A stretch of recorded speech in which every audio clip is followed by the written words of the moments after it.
Barangkali Dokter Beni bisa memperjelas, ya. Saya kira kita tunggu-tunggu kuliah dari Dokter Beni mengenai coronary artery fistula. Silakan Dokter Beni.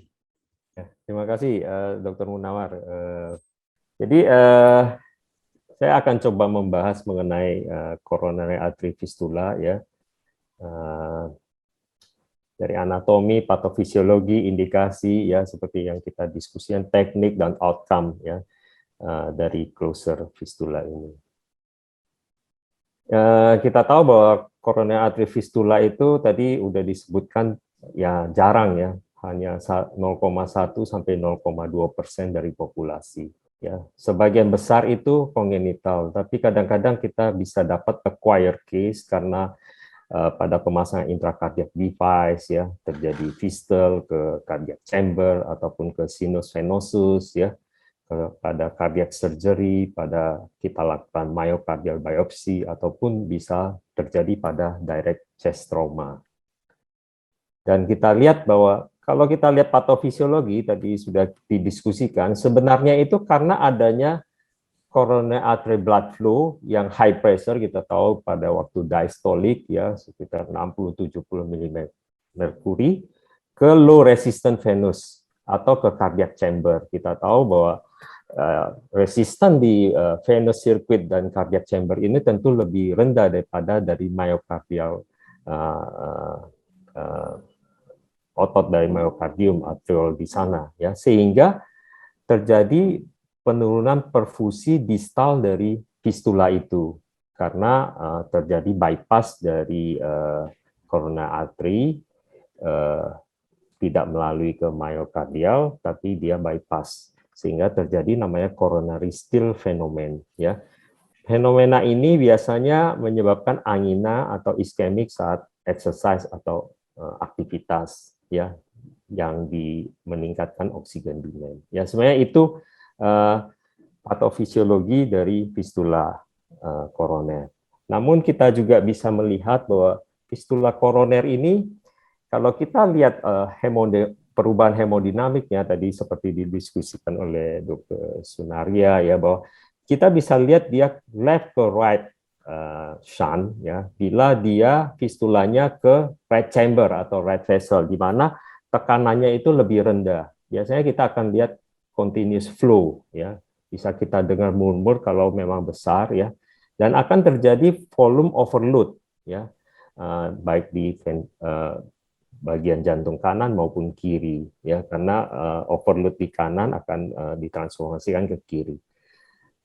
Juga bisa terjadi left to left shunt, di mana fistula itu bermuara drainase ke left atrium atau pulmonary vein, yang dimana pressure-nya lebih tinggi. Namun masih terjadi continuous flow. Kalau kita lihat pressure dari diastolic pressure pada koroner dibandingkan dengan pressure di LA ataupun di PA, PV itu lebih tinggi di koroner, ya. Tapi memang bedanya lebih sedikit dibandingkan kalau dia drainase ke right chamber. Dan bisa juga terjadi fistula ke left to left, tapi ke left ventricle. Ini juga bisa terjadi di mana waktu fase isovolumetric relaxation dari ventricle itu tekanannya kan kita lihat LVEDP 20, 30, ya, 25. Itu bisa terisi, sehingga keadaan ini seperti terjadinya aortic regurgitasi, ya. Jadi flow dari fistula ke left ventricle seperti mendrain dari aorta yang ada regurgitasi. Itu komplikasi atau hemodinamik konsekuensinya, sehingga terjadi pembesaran dari left ventricle kalau fistulanya itu cukup besar. Dan bagaimana klasifikasinya, ya? Klasifikasi itu berdasarkan anatomi, ya. Banyak sekali jenis klasifikasi. Kalau kita lihat berdasarkan origin dari fistulanya, ya, paling banyak itu dari RCA, ya, itu sekitar 2/3, ya. Sepertiganya dari LAD, agak jarang dari LCX ya. Kalau dia multiple site biasanya antara LAD dan RCA. Dan kalau kita lihat lokasi dari origin, ini Sakakibara klasifikasi ya, dia membuat ini untuk algoritma untuk treatmentnya ya. Jadi bila fistula itu berasal dari proximal segment ya. Biasanya kalau dari proximal segment, jadi proximal feeding artery-nya itu akan membesar karena ada fistulanya itu. Dan diameter distal dari fistulanya itu dia tidak membesar. Jadi hanya feeding artery sampai ke koroner fistula membesar, distal dari fistulanya itu tidak membesar. Ya. Kalau dia dari distal segment, biasanya end to end artery type ini seluruh pembuluh darahnya akan terlihat dilatasi. Ya. Nah ini yang memang agak rumit ya karena end artery dari fistula ini misalnya bermuara ke kanan atau kiri dari jantung itu dari misalnya dari RCA itu dari proksimal sampai ke distalnya itu akan besar ya terjadi aneurismatik. Dan kita lihat pengelompokan lain kalau kita lihat dari drainasenya tadi site dari fistulanya sekarang drainasenya. Kalau drainasenya kita bagi menjadi coronary cameral fistula bila fistula itu masuk ke dalam cardiac chamber seperti ini ke right ventricle, ini ke right atrium ya. Itu namanya coronary cameral fistula. Sedangkan coronary arteriovenous fistula bila drainasenya itu ke pembuluh darah baik pulmonal ataupun sistemik ya seperti ini ke arteri pulmonalis yang contoh ini ke coronary sinus dan ini ke sistem vena sinus venosus dan bisa juga ke arteri bronchialis ya. Jadi macam-macam. Jadi kalau dia bermuara ke cardiac chamber kita sebut coronary cameral fistula, kalau dia bermuara ke venus atau arteri kita sebut coronary arteriovenous fistula. Bisa juga dibagi yang penting juga ini adalah dimensi dari fistula karena dimensi dari fistula ini salah satu indikasi kapan kita menutup fistula. Kita sebut small fistula atau fistula kecil bila vessel diameternya kurang dari 1 dari largest diameter dari coronary artery ya. Yang bukan merupakan feeding dari coronary fistula. Misalnya kita lihat ini feeding arteri dari fistula dari LAD ya. Dan kita lihat diameter fistulanya, kita bandingkan bukan dengan feeding arterinya ya. Bisa kita bandingkan dengan distal LAD atau pembuluh darah lain ya. Nah, kalau kita lihat ini kecil ya. Ya, ini kalau kita lihat distal dari LAD ini lebih besar dari ini. Jadi dia kurang dari 1 ya. Atau kita bandingkan dengan pembuluh darah lain yang bukan feeding artery ya. Medium fistula sama kalau dia antara 1 sampai 2 ya. Kita lihat yang contoh ini ya. Kita feedingnya kan dari proksimal dari RCA. Kita lihat kalau di distal RCA-nya atau medial RCA-nya di setelah fistula, ini kita bandingkan dengan ukuran dari fistulanya. Kalau ini kita lihat hampir 1 atau 2 kali lipat ya.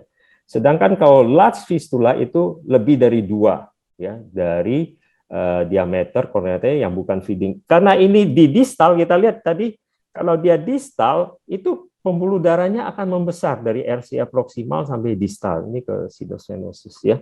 Jadi kita harus bandingkan dengan pembuluh darah yang bukan feeding arterinya mungkin di daerah yang lain di LAD ataupun di LCX ya. Nah, ini kelihatan sangat besar ya. Ini kebetulan tidak ada contoh yang lain. Jadi nah itu bagaimana kita menentukan besarnya fistula ya. Ya memang agak subjektif tapi kita bisa bandingkan lebih objektif dengan pembuluh darah sekitarnya. Dan juga diklasifikasikan berdasarkan complexity atau number fistula. Bila simple fistula biasanya single origin dan anatominya lebih lurus ya. Sehingga tindakan lebih gampang ya. Sedangkan kompleks fistula biasanya dia ada multiple ya, multiple dan originnya kadang-kadang ambigu ya. sehingga kita tidak tahu originnya dari mana nih. Tapi kita bisa lihat dari drainage-nya kemana. Dan biasanya dia turtus, ya turtus. Nah ini kita sebut kompleks fistula. Nah penanganan kompleks fistula ini yang cukup rumit dan biasanya perlu teknik-teknik khusus untuk menutup fistula secara transkutaneus. Nah, bagaimana gejalanya? Gejala paling banyak yang dilaporkan adalah dyspnea. Biasanya dyspnea on effort ya saat aktivitas ya. Bisa juga terjadi namanya endokarditis ya. Endokarditis ini lumayan sering juga dan heart failure ya. Endokarditis ini sekitar 20%. Ini ada satu contoh ya, fistula besar dari right coronary artery ke right atrium ya. Ini pasien ini sebenarnya nggak ada keluhan sebelumnya, namun setelah 2 tahun dia ada demam yang hilang timbul. Dan waktu di echo kita lihat ini di daerah aortic valve terdapat vegetasi ya dari tempat muara fistula ini sampai ini ke cardiac chamber, ke right atriumnya ya. Kita lihat ada vegetasi yang jelas. Ini karena aliran turbulensi yang cukup deras sehingga melukai endotel dan bisa terjadi vegetasi dari kuman ya. Dan ini kita lihat gambar lain, ini di RA, ini vegetasi di RA dan ini coronary fistulanya ya yang cukup besar itu ya. Memang jarang tapi bisa sampai 20%. Heart failure dan angina ini hanya 3-7%. Sedangkan yang lain seperti syncope, palpitation ya, cardiac arrhythmia itu agak jarang ya. Ini karena perubahan hemodinamik tadi. Kalau ke left atrium terjadi pembesaran left atrium, bisa terjadi atrial fibrilasi ya, atau ke right ventricle terjadi ventricle extrasystole dan terjadi VT dan sebagainya, tapi agak jarang ya. Nah, bagaimana kita mendiagnosis? Pada pemeriksaan fisik biasanya normal. Pada fistula yang besar dan alirannya deras, biasa kita dengar cardiac murmur ya. Pada echo biasa kita bisa melihat ada dilatasi dari cardiac chamber karena volume overload ya.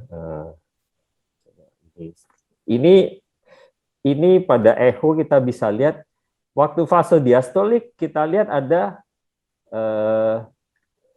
turbulensi di sini, ini ada fistula ya. Ya secara kalau kita secara ini kita bisa temukan ya pada pulmonar artery ya. Kadang-kadang di cardiac chamber yang lain, right atrium dan sebagainya bisa juga kita temukan kalau kita beruntung ya melihat fistula seperti ini ya.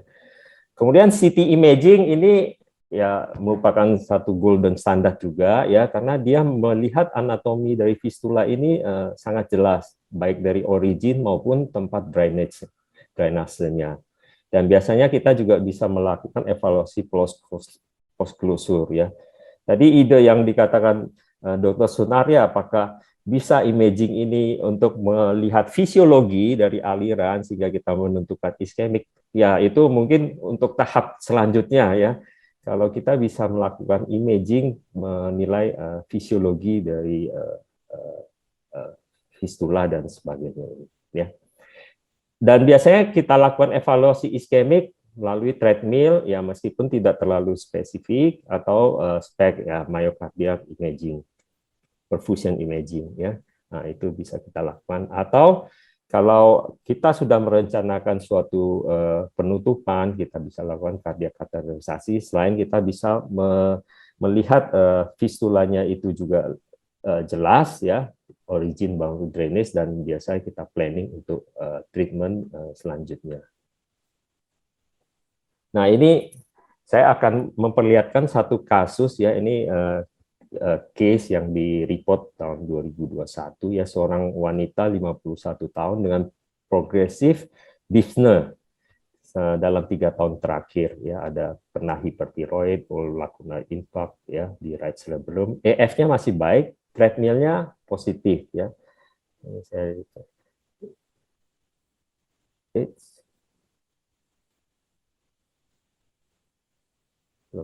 maaf ini videonya nggak mau. Tapi ini kita bisa lihat bahwa ini ada fistula dari left main, ini LAD, ini LCX ke pulmonary artery, dan ini cukup besar nih, ya.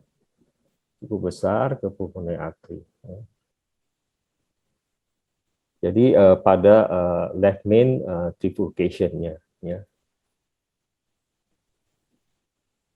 Dan pada kasus ini dilakukan studi fisiologi, jadi menggunakan Doppler wire ya dan combo map system ya, kita bisa lihat fisiologi dari fistula. Jadi diukur flow rate ke LAD, ke LCX dan ke intermediate-nya ya, quantification ya. Nah, kita bisa lihat alirannya ya. Ini yang dia ukur ke flow rate ke daerah LAD, kita lihat agak menurun waktu awal fase diastol ya, dan pada fistula ini yang terjadi stealing fenomen karena alirannya lebih banyak ke daerah fistula dibandingkan ke daerah LAD ya, baik pada resting maupun saat hyperemic ya. Kita lihat ini pada saat ke fistula, sedangkan ini yang ke LAD ya, lebih rendah dibandingkan flow ke ini. Dan dengan software khusus mereka menghitung flow rate-nya ke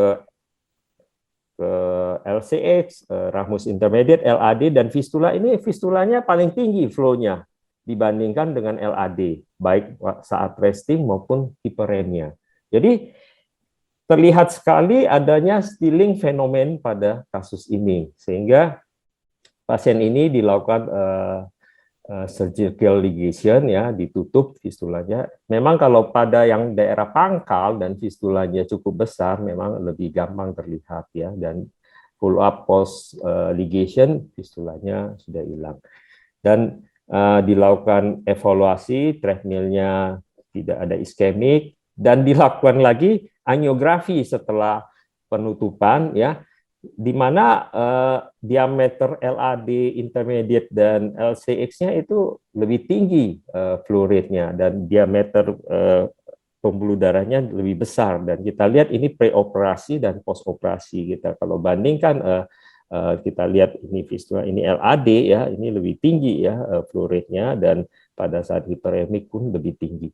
Jadi dengan pengukuran fisiologi ini sebenarnya menunjukkan bahwa fistula yang medium to large itu benar-benar terjadi namanya stealing fenomena yang mengakibatkan myocardial ischemic, sehingga aliran ke pembuluh darah setelah feeding arterinya itu menurun. Ya. Jadi apa indikasi untuk penutupan dari coronary artery fistula?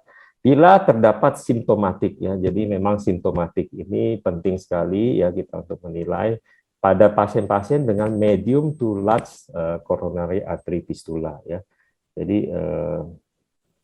Jadi di mana kita melihat ada evidence dari ischemic di feeder artery ya, teritori, kita bisa menggunakan spek ya, ataupun treadmill yang tidak spesifik sekali ya, tapi bisa kita lakukan. Atau kita melihat aritmia ya yang berhubungan dengan volume overload dari coronary artery fistula, atau terjadi endocarditis atau vessel rupture, cardiac chamber enlargement, atau ventricular dysfunction. Nah, ini adalah indikasi untuk penutupan dari fistula ya.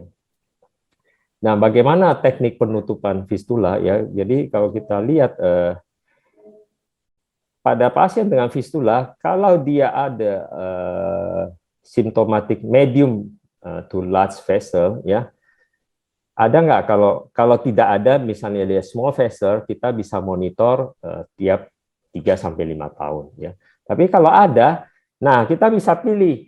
Kalau dia ada indikasi operasi yang lain, misalnya dia tri-vessel disease, dia perlu bypass graft, kemudian dia perlu ganti katup dan sebagainya. Nah, operasi itu yang dipilih ya. Nah, itu juga harus dilihat. Kalau terjadi pelebaran dari proksimal coronary artery lebih dari 1 cm atau 10 mili, itu harusnya selain diligasi dilakukan juga bypass graft karena mencegah terjadinya myocard infarction ya pada fistula yang cukup besar ini ya. Kalau memang tidak ada indikasi lain dan lebih visible dilakukan transcutaneous closure, maka dipilih transcutaneous closure ya. Nah, kita bagi lagi yang simple ataupun yang kompleks. Yang simple kita bagi 2, proximal origin atau distal origin. Kalau proximal origin, kita aksesnya lewat antegrade, yaitu dari atrial access ya. Jadi sedangkan kalau distal origin, kita aksesnya melalui venous access atau retrograde transvenous ya. Jadi kita langsung ke tempat drainasenya itu ya. Sedangkan kalau kompleks ya, multiple atau apa, kadang-kadang kita harus dual access seperti kita melakukan CTO. Jadi akses antegrade dan retrograde. Kemudian kita bisa melakukan snaring dan sebagainya sehingga terjadi AV rail for support yang ini tadi AV loop. Jadi kita bisa masukkan dari antegrade sampai retrograde atau sebaliknya. Tapi memang kalau masukkan dari retrograde itu melawan arus lebih sulit. Masukkannya lewat antegrade, kemudian kita snaring dari retrograde. Ya, ya kalau tidak berhasil, bisa diulang kemudian hari, tapi kita harus cari tahu dulu kenapa kita tidak berhasil dan apa teknik yang akan kita lakukan. Ya. Dan selalu diingat bahwa penutupan fistula ini bisa terjadi rekanalisasi kembali. Makanya biasanya dilakukan imaging ulang 1-5 tahun untuk melihat apakah terjadi rekanalisasi atau tidak. Nah, ini mengenai surgical closure. Ya, surgical closure pertama dilakukan oleh Dr. Diok ya tahun 47. Ini cukup lama sudah ya, sekitar 60 tahun yang lalu ya. Surgical closure ini safe dan visible ya pada semua pasien ya dan size dari fistula. Tapi memang pilihan pertama pada kandidat yang kita lakukan operasi ini bila dia selain ada fistula juga ada cardiac defect yang lain ya, coronary stenosis, valvular repair atau replace ya. Dan tadi udah didiskusikan Prof. Budi bahwa fistula yang besar dan letaknya proximal itu lebih gampang bagi dokter bedah untuk mencari dibandingkan yang letaknya distal ya. Jadi kalau yang proximal ya, agak besar ya bisa kita kirimkan karena memang lebih kelihatan ya dibandingkan yang posisi di distal ya yang lebih sulit dicari ya. Sedangkan transcatheter closure dilakukan tahun 83 oleh Dr. Reddy ya. Jadi kira-kira 30-40 tahun setelah surgical ya. Itu dia menggunakan detachable balloon ya. Jadi balonnya itu setelah ditutup fistulanya bisa detachable. Jadi balonnya ditinggalkan di sana ya pada pasien 67 tahun ya. Kemudian dengan perkembangan teknologi sejak tahun 90 ya mulai digunakan spiral coil embolization, kemudian dengan device seperti vascular plug dan juga kadang-kadang digunakan chemical agent ya. Ini banyak dilakukan oleh sejawat-sejawat kita yang lain neurologi maupun penyakit dalam pada TACE ini pakai occlusive oil ya dan sebagainya. Nah, bagaimana dengan cutaneous closure tadi ya kita ini bahwa kita membedakan apakah fistulanya berasal dari proximal atau distal ya. Kalau dia berasal dari proximal, nah ini originnya ini ambigu apa enggak ya? Kalau tidak ambigu, kita langsung transarterial approach. Jadi kita gampang mencarinya, ya, tidak ambigu. Kemudian kalau dia straight, ya kita bisa pakai vascular plug atau coil, ya. Tapi kalau tortuous lebih baik menggunakan coil, ya, karena coil lebih gampang untuk melewati daerah tortuous. Nah, kalau dia ambigu, ya, dia ambigu, originnya kita nggak jelas dari mana, ya kita bisa lewat transvenous, jadi kita menutup dari tempat drainage-nya, ya. Tapi kalau sulit juga, ya kalau daerah tersebut tidak mempunyai cabang yang banyak, kita bisa menggunakan cover stent, ya. Nah, ini salah satu teknik untuk menutup fistula tersebut, ya. Kalau berasal dari distal coronary bed, ya, biasanya ini kan besar tadi saya bilang ya, dari proximal sampai distalnya akan dilatasi ya. Maka pilihannya kalau dia besar sekali ya kita surgical closure dengan bypass ya kalau lebih dari 1 cm atau 10 mili ya. Nah, kalau tidak ya kita lihat apakah dia straight atau tortuous ya.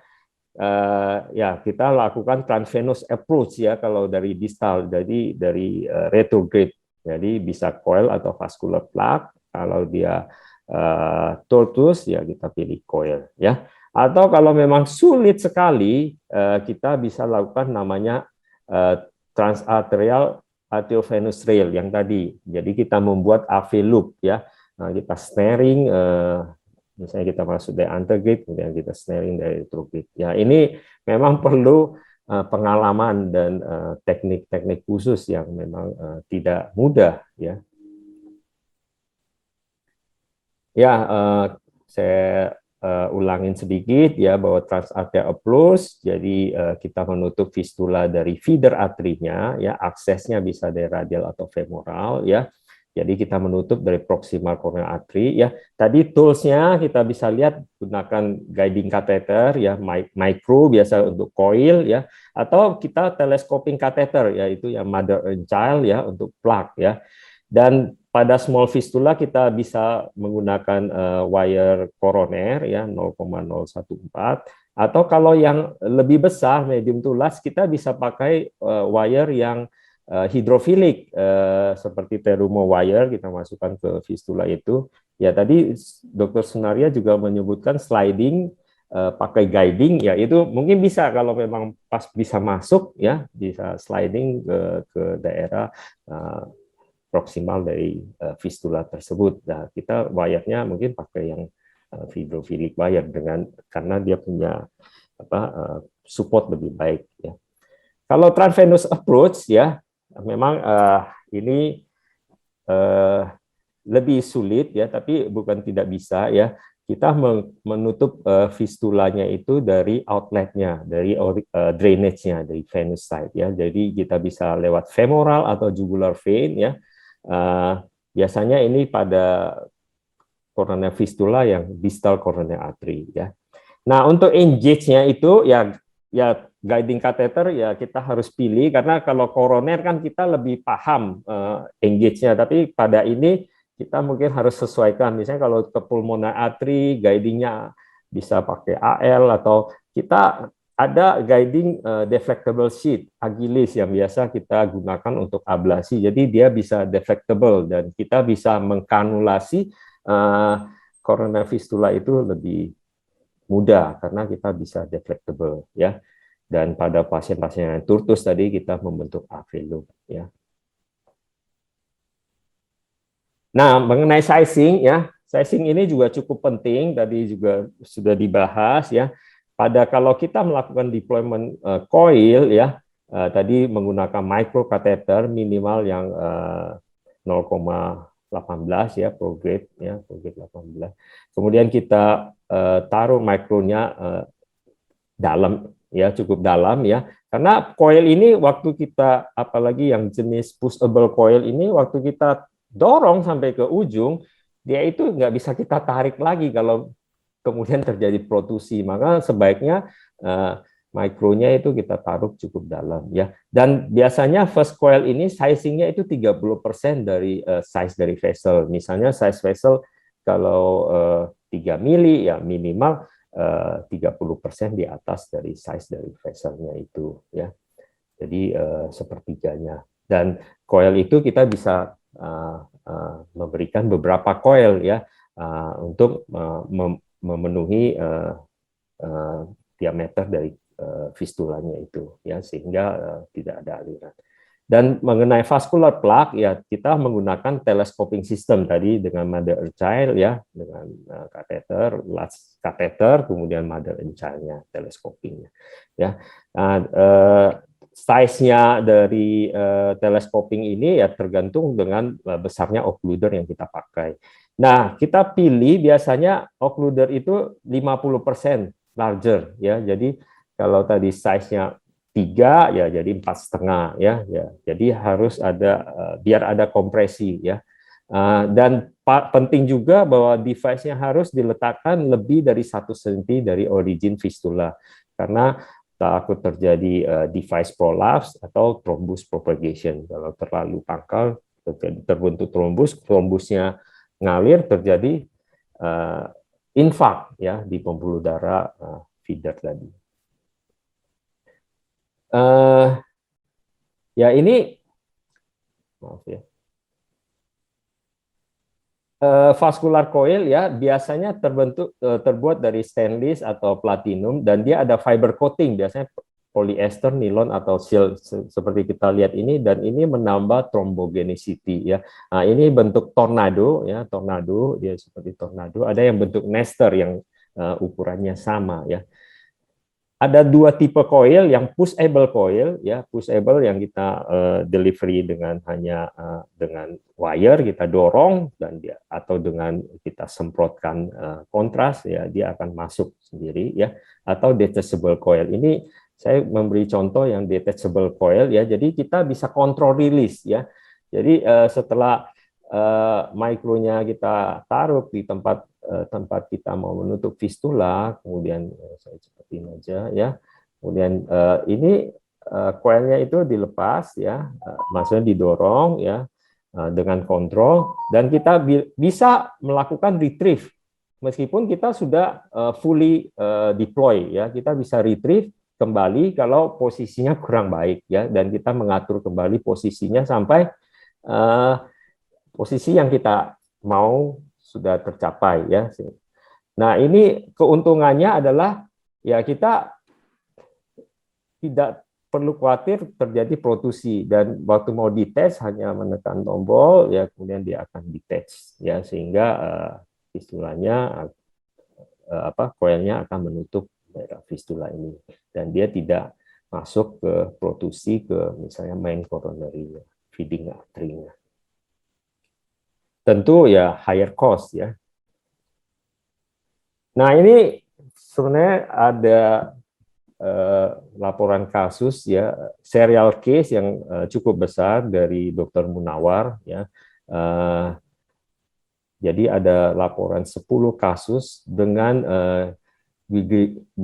Guglielmi detachable coil ya, GDC ya. Ini adalah laporan kasus serial case yang pertama yang dilaporkan di dunia ya. Jadi dia ini menggunakan platinum coil tadi dengan fiber coating ya dan stainless steel delivery ya. Jadi sambungannya ada stainless steel delivery itu di mana untuk detach-nya itu menggunakan electric current. Jadi 1 mega ampere ya disambungkan di ujungnya waktu kita mau mendetach dari GDC ini ya. Studi ini dilakukan di harapan kita dari tahun 2002 sampai 2007 dan kita lihat bahwa sebanyak 10 pasien dengan 19 coronary artery fistula ya, 70% komplit ya, 29,5 ada residual tapi non significant flow yang tidak perlu penutupan lebih lanjut ya. Dan selama follow up pasiennya symptom free dan tidak ada komplikasi yang serius ya. Ini kita bisa lihat ada 10 pasien ya. Fistula size-nya, number coil-nya berkisar bisa 2, 3 ya. Ada juga yang 1 ya. Dan ini success rate-nya cukup tinggi ya kalau kita lihat dari 10 pasien ini ya. Dan metode penutupan yang lain dengan amplaster vascular plaque seperti pada kasus pada pasien ini ya. Kita bisa pilih AVP1, AVP2. Bedanya tadi AVP1 dia ada 2 aja tonjolannya. Biasanya ini digunakan pada short tubular structure ya. Sedangkan yang lebih serbaguna ini yang versatile ini yang AVP2 ya. Dia ada 3 dan dia trombogeniknya lebih tinggi ya. Nah, kalau yang pada kasus yang elliptical ya kita bisa menggunakan AVP3 atau yang short ya atau yang tortuous kita bisa menggunakan AVP4 ya. Ya ini keuntungan dan kerugiannya. Saya lebih cepat, Dr. Benny. Ya, oke dok. Saya lewatin aja. Nah, sudah tinggal sedikit. Ini prosedur complication bisa vessel trauma, device embolization, ya, trombosis dan myocardial infarction. Ingat bahwa kita harus menggunakan heparin dengan ACT 2,5 sampai 300 ya.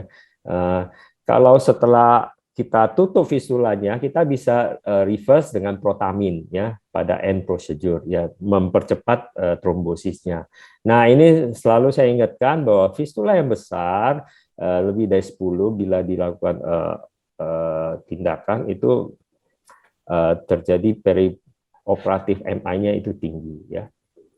Dan ini kalau kita lihat studi-studi dari COIL ini sebenarnya tidak terlalu banyak ya, laporan-laporan kasus saja ya yang serial ya. Ini kita lihat 45, 30 dan kita lihat sukses rate-nya itu 80 sampai 100% ada. Hanya kalau kita lihat komplikasi ya ini cukup tinggi sebenarnya. Kita lihat ada 4 MI dibanding dengan 45 kasus, jadi hampir 10%. Jadi komplikasinya ini cukup tinggi ya, ada 5 ST. Ini VF arrest 1 di antara 40, ini 2 MI, 1 coronary dissection dari 25 kasus. Jadi komplikasi cukup tinggi ya pada fistula-fistula yang memang kompleks gitu ya. Jadi sebagai take home message, ini slide saya terakhir, bahwa transcatheter closure ya bila terdapat indikasi klinis itu cukup efektif untuk treatment dari medium to large symptomatic fistula ya. Jadi pada kompleks fistula sebaiknya dilakukan di pusat rujukan ya, karena kita lihat tadi benefit risk dan bisa terjadi komplikasi yang cukup serius ya. Dan untuk large coronary aneurysma sebaiknya dilakukan bypass surgery dan juga dilakukan penutupan fistula itu secara surgical, dan oral antikoagulan diberikan untuk mengurangi perioperatif MI. Mungkin begitu aja, Dr. Munawar, presentasi dari saya. Terima kasih. Oke, terima kasih Dr. Benny yang telah memberikan review mengenai penutupan atau coronary artery fistula dari A sampai Z, dari indikasi sampai ke cara penutupannya. Barangkali ada komentar dari panelis, dari Dr. Sunaria, dari Prof. Budi Yuli. Dr. Sunaria. Saya hanya ingin menyampaikan bahwa coronary artery fistula ini multiple presentation, juga stage of symptomatic itu bisa masa kanak-kanak, kalau kameral seperti halnya left to right shunt, bisa pada usia aktivitas karena dia melakukan exercise yang berlebihan. Tapi pengalaman saya juga ada satu pasien, seorang guru besar yang keluar masuk hutan itu mencari tambang. Dia simptomnya adalah atrial fibrilasi. Almarhum Dr. Andang itu sangat bersahabat sama pasien ini, saya ingat. Sehingga suatu waktu ketika echo sudah keberapa baru kelihatan, loh kok ini di kanan ini ada sesuatu. Akhirnya Dr. Andang minta saya kateterisasi. Yaitu ada coronary kameral yang besar, dan kemudian timbul right ventricle overload, atrium kanannya membesar, timbul atrial fibrilasi. Jadi simptomnya justru atrial fibrilasi, AF-nya dikontrol tapi tetap juga. Nah, pasien ini menariknya adalah tadi pertanyaan follow up dan lain-lain. Akhirnya saya bilang ke dokter bedah, ya, nih kita tutup deh. Oh, simple nih dok. Oke. Rupanya teknik operasi dia waktu beating heart, dia ligasi itu, lalu dia kunci, kemudian tapi distalnya ya itu masuk ke ventricle kanan, dia tidak tahu bahwa itu bukan single channel. Jadi dia udah tutup tapi masih ada channel lain yang terbuka walaupun tidak besar. Ya, pasien setelah operasi sangat nyaman ya karena volume overload kanannya berkurang. Tapi ketika dikirim follow up 6 bulan kira-kira untuk CT, wah ini terbuka lagi. Jadi artinya CT angio itu kan bukan melihat flow. Jadi ketika dia di dalam CT ya tetap aja gambarannya si fistula itu terisi lagi oleh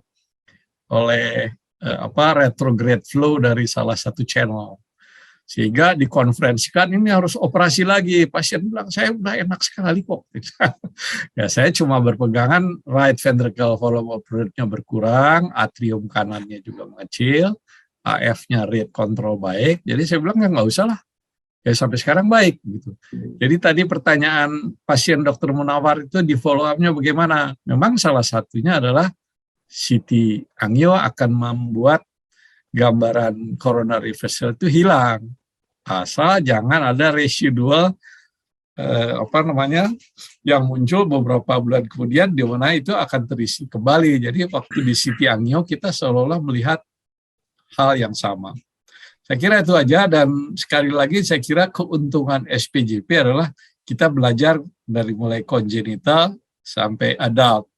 Jadi masalah coronary artery vessel ini hampir serupa dengan fistula-fistula pada pediatrik yang kita lihat ya, misalnya aorta pulmonary fistula sehingga prosedur-prosedur tadi vascular plaque dan lain-lain kita akan mengalami yang sama.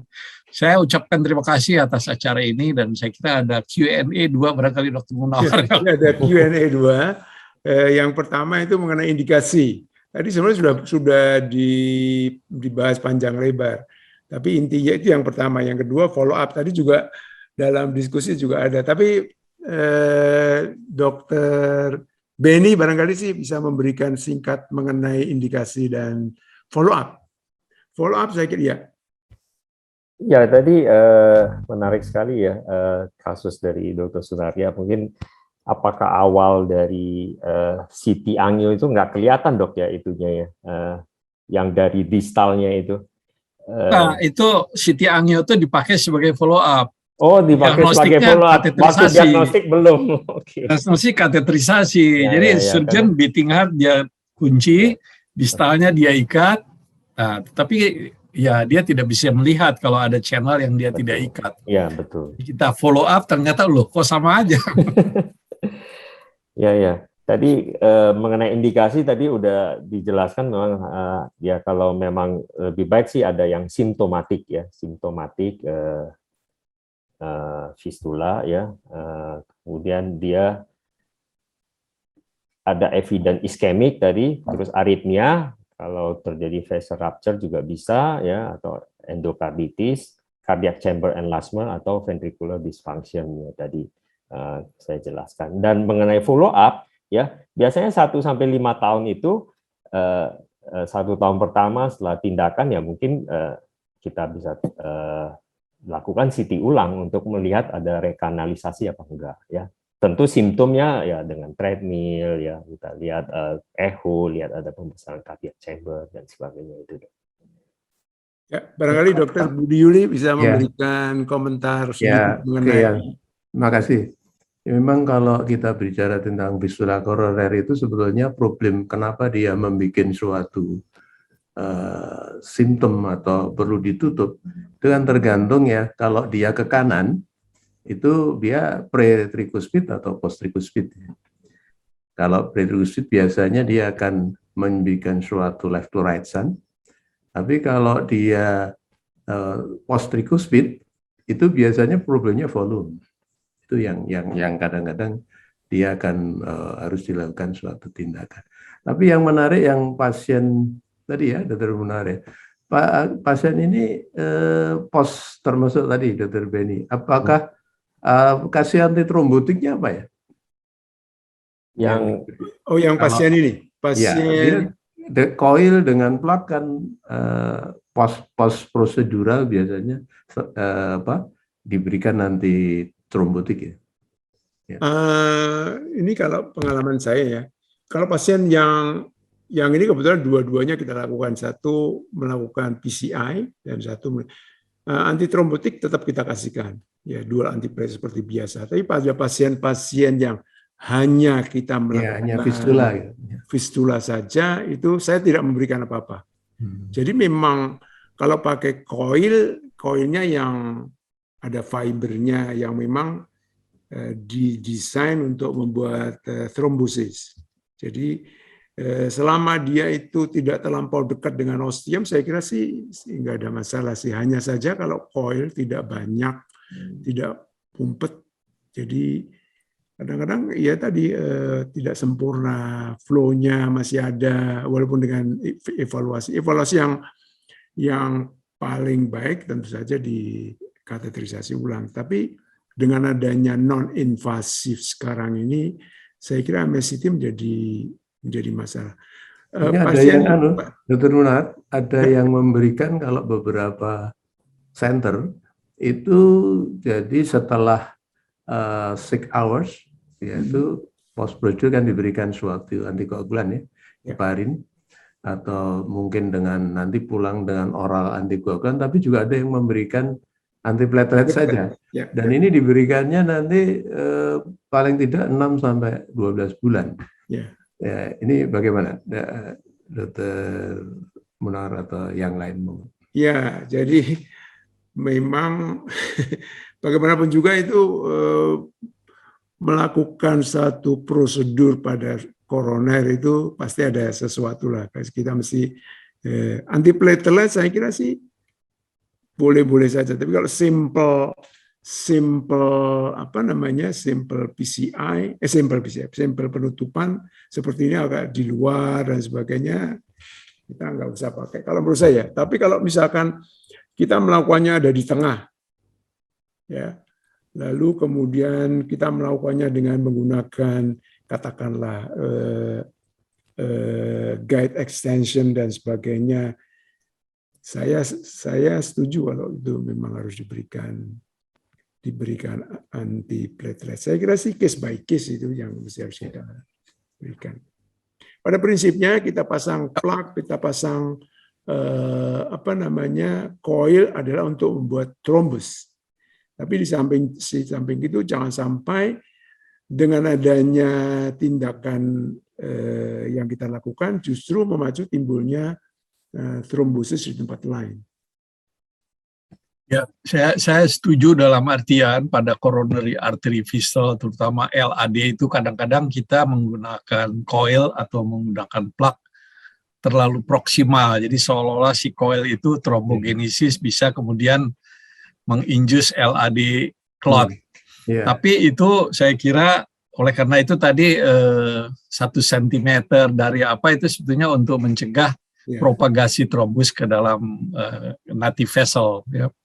Kalaupun mau dikasih bahwa prosedural harus menggunakan antiplatelet, saya setuju. Cuma waktunya singkat saja, segera selesai 2-3 minggu, barangkali kita bisa stop ya. Dan tidak ada studi atau trial yang khusus. Ya, baik. Saya kira kita ke case parat aja, 2 case yang simple barangkali sih. Mudah-mudahan menambah pengetahuan kita, pengalaman kita untuk coronary fistula closure. Jadi hari ini kita punya 2 kasus. Kasus yang pertama, pasien laki-laki usia 57 tahun, datang dengan nyeri dada. Pasien ini dengan diabetes, hipertensi, dan dislipidemia. Dan pasien diketahui ada C-adductor vessel disease dan dengan fistula di RCA. Pasien dengan gangguan ginjal. Nah, ini adalah hasil angio-nya. Dilakukan PCI sebelumnya di RCA, dipasang DES 4-11 mm direct stenting saat itu dengan hasil seperti ini. Dan setelah dilakukan PCI, kita rencanakan untuk penutupan fistula. Mungkin setelah diskusi dari lecture dari Dr. Benny, mungkin para peserta mempunyai masukan kira-kira dengan kasus yang kurang lebih sama pada pasien ini, apa kira-kira yang diperlukan untuk menutup fistula koroner pada kasus ini. Mungkin dari Dr. Munawar atau Prof. Budi Yuli dan Dr. Sunaria, juga Dr. Benny mungkin kira-kira ada masukan. Saya kira visual kita harus tahu ini 6 French, 7 French, karena dengan ini kita akan mengukur kira-kira pangkal dari fistel itu dibandingkan dengan guide berapa mili. Nah, tentu dengan itu kita tahu bahwa kalau vascular plug yang paling kecil berapa, kalau kita menggunakan coil ini suatu fistel yang sangat panjang, akan boros dan akan sulit. Jadi kalau menggunakan stent graft tentu tidak ideal karena sangat proksimal dengan ostia. Ya tentu itu yang paling penting ya. Jadi saya kira nomor 1 kita harus sizing kuantitatif size dari fistel tersebut dengan menggunakan parameter dari kateter atau guide yang dipakai. Ya, Ini terima cabangnya kasih. fistula Bu, kayak kloaka gitu ya. Iya, iya. Jadi itu memang apa namanya, antara fistula dengan itu Ostiumnya, ya. side by side gitu. Iya kan? Ya, ya. Jadi ini kan kayaknya sih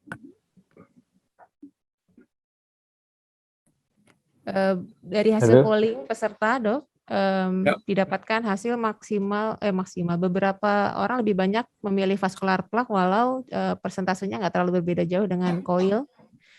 Namun pada pasien ini yang kita lakukan di Rumah Sakit Bina Waluya, kita pasang coil, Dok, dengan tornado coil. Ini guidingnya dengan 7 French guiding. Kita pasang coil 10 4 mm, namun masih didapatkan aliran di situ, sehingga ditambahkan satu lagi tornado coil 7 3 mm. Ini mungkin sebagai gambaran bahwa lesi fistula koroner yang mirip dengan approach yang berbeda gitu, Dok. Lalu kita Tapi early angiographic result sama late biasanya bisa beda karena Iya. trombogenesisnya akan timbul belakangan. Iya. setuju, Dok. Tapi karena ini setelah ditunggu beberapa saat masih ada aliran, akhirnya diputuskan ditambah satu lagi yang ukuran kecil 42 mm. Dan setelah beberapa saat hasilnya baik. Jadi mungkin ini sebagai jalan apabila nggak punya vascular plaque mungkin ya, Dok, ya. Alternatif lain mungkin. Jadi sebenarnya kalau menurut pendapat saya sih bisa dengan coil, bisa dengan vascular plaque. Karena kalau lebih besar lagi, kadang-kadang memerlukan coilnya yang lebih banyak lagi. Dalam literatur saya pernah baca sampai 28 coil yang pernah dipasang Dan orang. Jadi itu yang pertama. Jadi sebenarnya approach-nya mana saja yang dipilih, ketersediaan dari bahan tentu saja. Vascular plaque barangkali bisa dilakukan juga pada pasien seperti begini. Kalau kita lihat tadi kita pasang 4, mungkin fistulanya juga sekitar 4, kita bisa pasang 6 dengan vascular plaque 1. Ya. Sebenarnya saya setuju dengan Dr. Sunaria, kita tidak perlu pakai kadang-kadang saya juga tidak selalu menggunakan telescoping teknik ini. Tapi kita bisa menggunakan guiding biasa saja, guiding biasa mungkin slender teknik jadi. Ya. Lalu kemudian kalau nggak bisa masuk, kita masukkan wire, kita juga bisa menggunakan anchor balon, kita masukkan agak lebih dalam lagi. Hanya kalau telescoping kita bisa masuk lebih dalam lagi. Itu keuntungan dengan menggunakan telescoping teknik. Ya, oke, next. Kita lanjut ya, Dok. Ya. Ini adalah kasus singkat yang kedua. Pasien usia 57 tahun dengan keluhan chest pain juga. Dan ini pasien diketahui pernah di PCI tahun 2003 dan sudah di coiling fistula juga saat itu. Saat ini sudah dievaluasi CAD trivessel disease, namun masih tampak adanya fistula di RCA. Kita lihat gambarnya.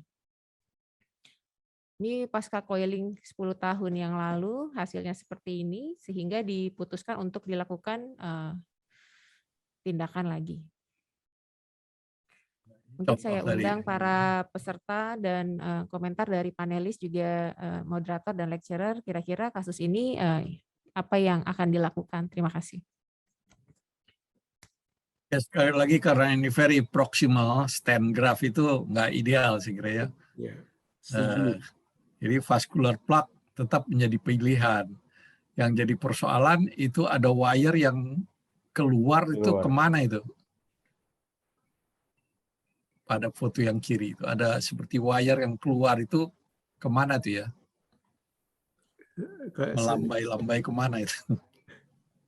Kayak masih di dalam fistulanya. Dalam fistula. Karena ini yang guiding yang ini udah masuk dalam. Ya, masuk dalam. Selektif ini, ya. Jadi guiding ini bisa masuk dalam. Hasilnya gimana, Puling? Dia Hah? Ah, kebanyakan memilih vascular plug, Dok. plug, ya. Beberapa masih melanjutkan untuk dipasang coil lagi. Kalau menurut pendapat saya, coil juga bisa, tetapi sebenarnya kalau kita bisa memasang coil ada dua, yang micro coil dan macro coil. Macro coil itu kita bisa masukkan dengan menggunakan kateter biasa, meskipun diagnostik kateter juga bisa. Jadi itu warnanya berbeda. Kalau yang micro kateter ini kalau buatan Cook itu warnanya hijau, yang coil biasa itu warnanya coklat. Itu lebih besar. Jadi pakai 35 mendorongnya bisa. Jadi coil harus ditambahkan lebih banyak lagi, atau makro atau mikro coil. Tapi vascular plug juga bisa kita pasang. Coba kita lihat hasilnya. Apa ini, Dr. Ati?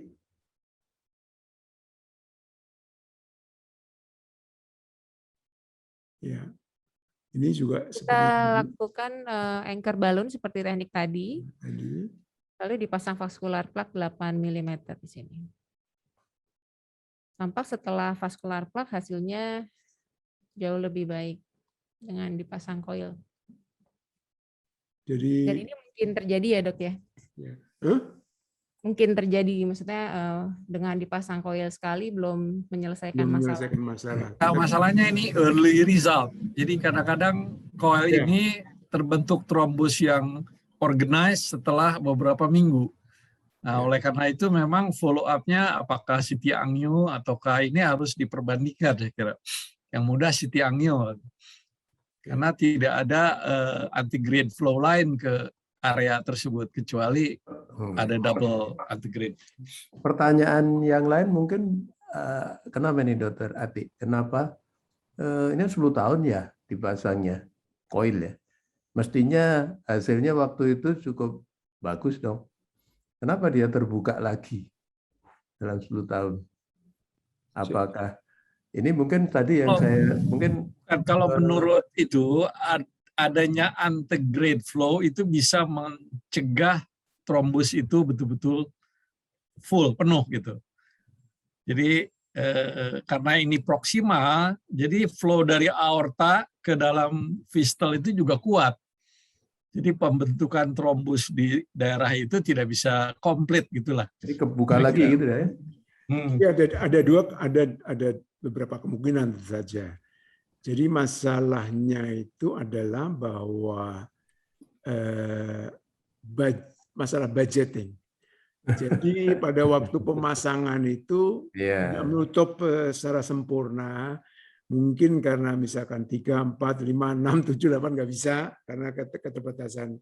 Sehingga ya tetap tidak sempurna. Dan ini kita bisa sempurnakan hanya dengan, kalau pengalaman saya, kalau itu tertutup sempurna pada waktu memasang coilnya pas yang kita inginkan, biasanya sih oke aja dalam follow up. Ada dalam paper saya itu kita ada pengalaman nggak Dokter Munawar tentang embolization dengan suatu tidak coil, tidak tapi dengan suatu ya kadang-kadang seperti kalau yang dilakukan di Hisarjito ya itu di biologi itu banyak sekali perangkat ya. Dia memberikan suatu TACE kemo atau untuk yang cancer hepatoma misalnya soliter itu diberikan dengan TACE ataupun dengan embolisasi maupun dengan kemo. Nah ini embolisasi mereka pakai ini kadang-kadang ada lemak, pakai lemak, kemudian ada lagi dia seperti kayak gel gitu. Dan saya sih ini kalau pengalaman saya mengenai embolisasi ini, satu yang saya dapatkan, jadi karena kita yang paling murah adalah yang bukan detachable coil tapi pushable. Jadi kita menggunakan dari Cook. Jadi kita dorong dengan wire 14 itu. Kemudian pada waktu kita dorong, kadang-kadang masih masih ada sebagian kecil itu ada di ujung dari apa namanya dari microcatheter kita. Nah, pada waktu kita tarik secara nggak sadar itu masuk ke dalam LAD, jadi melambai-lambai ke dalam LAD itu. Nah itu saya melakukannya dengan saya kompres dengan stand. Dengan stand ya. Dengan stand kita pasang dengan stand. Jadi terakhir barangkali sih 5 tahun, tapi sekarang juga nggak pernah nongol lagi. 5 tahun atau 6 tahun sesudah itu masih oke aja. Ya, tapi yang apa namanya sampai embolik di distal saya belum pernah. Oleh karena itu ada pemikiran detachable coil. Detachable coil itu sebenarnya satu teknik yang sangat aman karena kita memasukkan, kalau nggak bagus kita bisa tarik kembali atau kita masukkan lagi, kemudian kalau sudah oke kita detach dengan electrical detach gitu. Hanya harganya memang lebih mahal. Size dari vascular plug itu terkecil terbesar berapa, ingat? 2 sampai berapa? Apa itu? Vascular plug. Oh, vascular plug itu berapa, terbesar berapa? Kita yang paling kecil mungkin kalau saya juga tidak ingat persis ya, tapi kalau kita cuma 4 itu masih bisa lah. Kalau kita nggak bisa, kita bisa pakai ado 2 kecil-kecil gitu, kita bisa menggunakan. Tapi kalau 10 dan sebagainya masih bisa itu pakai vascular plug. Ya. Yang menjadi masalah tortuous.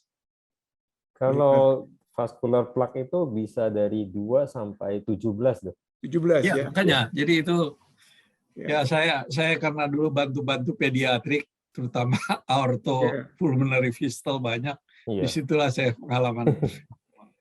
Karena ini jarang ya, jadi kita nggak bisa hafal benar. Dia yang ditempelkan di dinding aja. Karena kalau kita kasus koroner kan paling pakainya 4,5, 5 sampai 6 sampai 8. Kalau besar sekali juga agak ngeri pasangnya karena resiko myocardial infarction juga tinggi. Ya. Kalau di algoritma untuk yang ukuran di atas 1 cm atau 10 ya sebaiknya dilakukan bypass juga karena feeding arterinya juga aneurisme besar gitu. Ini ada pertanyaan lagi, saya kira sih bisa kita jawab ya. Dokter, jika ditemukan moderate CAF pada pasien usia muda dengan AV-NRT yang memang akan direncanakan ablasi, apakah yang sebaiknya dilakukan terlebih dahulu, dilakukan penutupan CAF atau ablasi dulu? Mungkin salah satu Dokter Sunaria kalau bisa jawab. Jadi AV nodal atau kita CAF? Ya, saya kira kesulitannya tetap bahwa structure and function tidak bisa dilihat dengan mata pada coronary artery fistula ya. Jadi sizing dari coronary fistula sama efek iskemia atau efek perfusion abnormality itu harus kita perhitungkan. Tapi kalau aritmianya kan jelas bisa diatasi. Tapi kalau kita katakan mau satu kaligus prosedur ya tentu berlebihan. Jadi barangkali yang bisa diatasi AV nodal ablation, kita ablation, nanti habis itu kita evaluasi fungsional. Jadi saya kira barangkali kebetulan aja ini ada 2 hal yang dalam coronary itu kadang-kadang kita memerlukan evaluasi fungsional, yaitu coronary AV fistula dan myocardial bridging.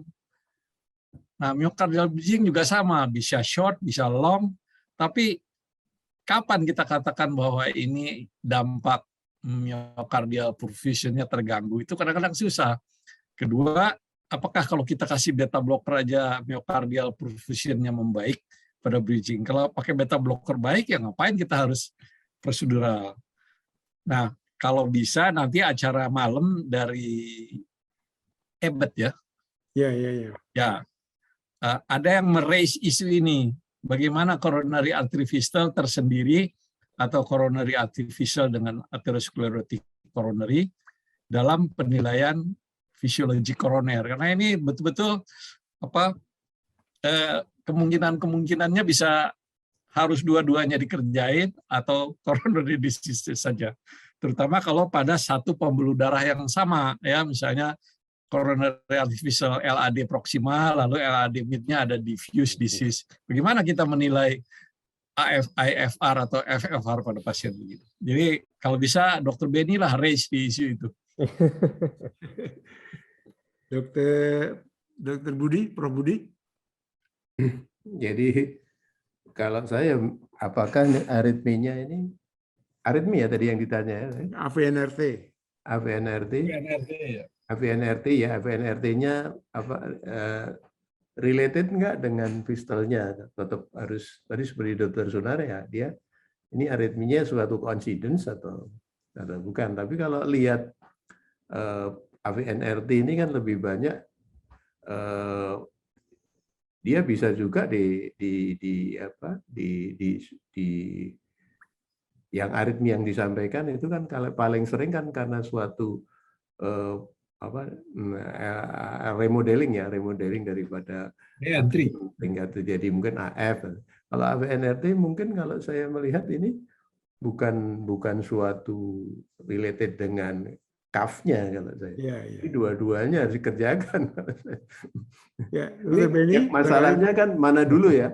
Ya sekarang yang paling mengganggu dia apa gitu?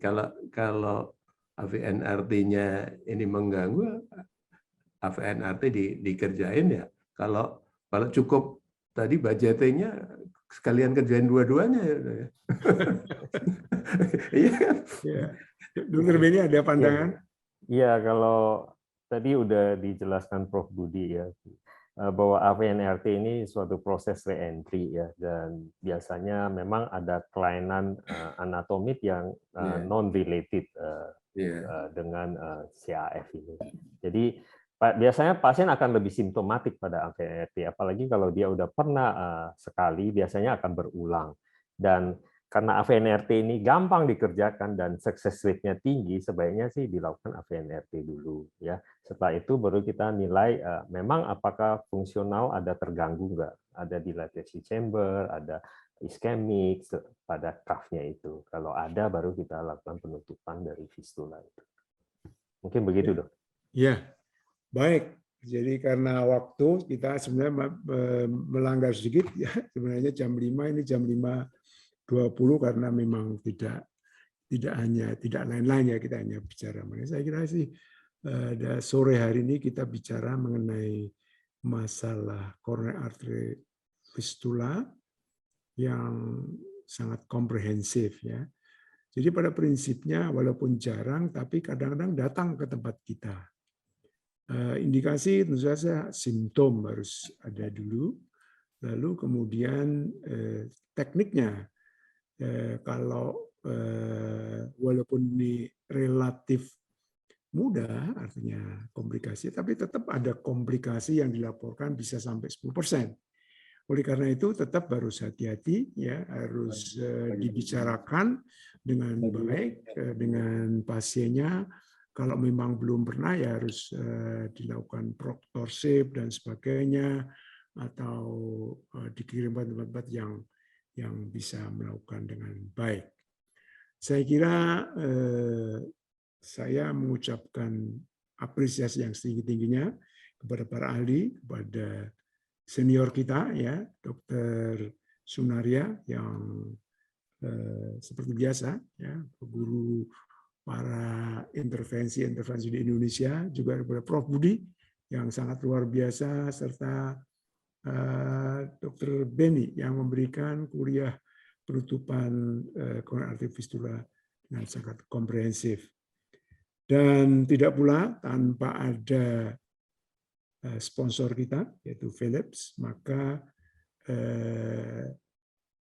educational program dari Bina Waluya ini, dari kita untuk kita, ya, ini tidak mungkin kita lakukan. Oleh itu, terima kasih yang tak terdiri kepada semua panelis, pada pembicara, ya, pada yang backside, ya, yang ikut dalam meramaikan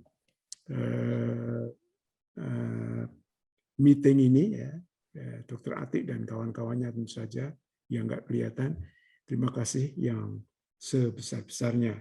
Sampai jumpa kita melakukan education program berikutnya. Wassalamualaikum warahmatullahi wabarakatuh. Waalaikumsalam. Terima kasih. Terima kasih, Dok. Terima kasih. Ya, makasih.